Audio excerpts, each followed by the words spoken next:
Yes, acha nikupe story.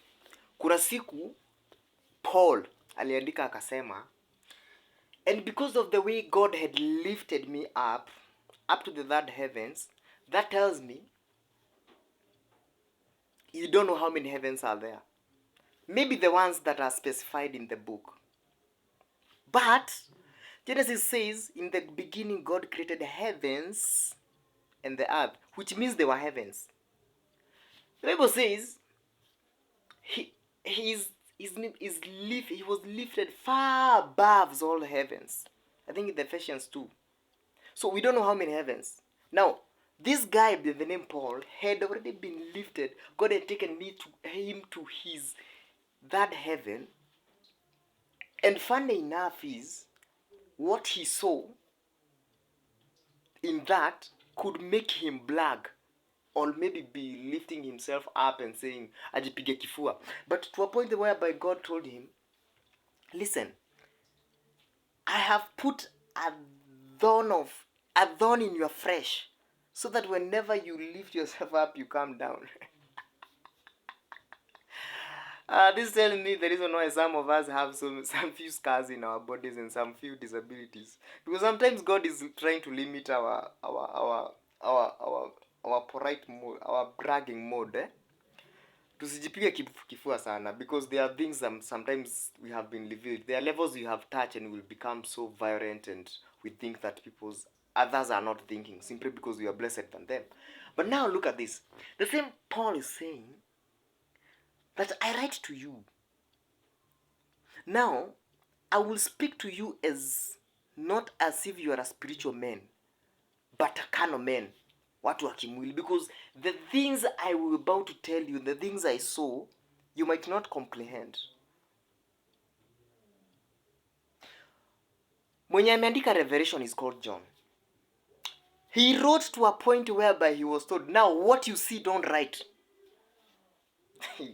That means, people have not yet even comprehend the revelation. That tells me we still have a long way to go. Now, I have no problem with these people who normally keep on saying big arguments about church and whatever. Even I heard somebody saying, so, mi niliacha kwenda kanisa lakini sikuacha Mungu. Ni kanisa niliacha, sikuacha God. Okay, fine. You are just but trying to tell us you are just a fish which left the waters and is still surviving on a dry land. You have no problem. Even hippopotamus live on a dry land, but it is purposed to live on water. Now, I'm trying to say there are things we don't argue in the level, because Paul continues telling them in the book of 1 Corinthians 3 from 1 that now to you I'll give milk, because you have not matured to handle bones. That is meat. And that one has been very paramount and very profounding in my spirit, that whenever we argue, especially me siku hizi kwanza sibishani stories za sijui nini, who's this ati how many gods are there, sijui is God 3 in 1 or whatever. No. Sijui should we tithe or not. No. It depends with your level of maturity, and I'm not saying I'm matured than others, no. Na hakuna mtu anajua hii kitu, hii Bible hakuna mtu anaelewa. People has been there, people are researching, God is speaking to people, and nobody has monotony of wisdom. Nobody knows better than the other one. Only that because God has revealed to us differently, and it's up to you if you choose to understand or not. You just go. Don't argue. We cannot build a doctrine with one verse. Paul said you should not marry. No, we cannot build with that one verse. Have supportive documents of that. And don't follow what people are saying, because you have heard somebody saying something and trying to prove with some documents. They are just theories, some of them. If they cannot prove to you biblically, and let us not convert the scriptures. As the scripture says, let's quote it the way it is. Expound. This is what I say. The method is simple.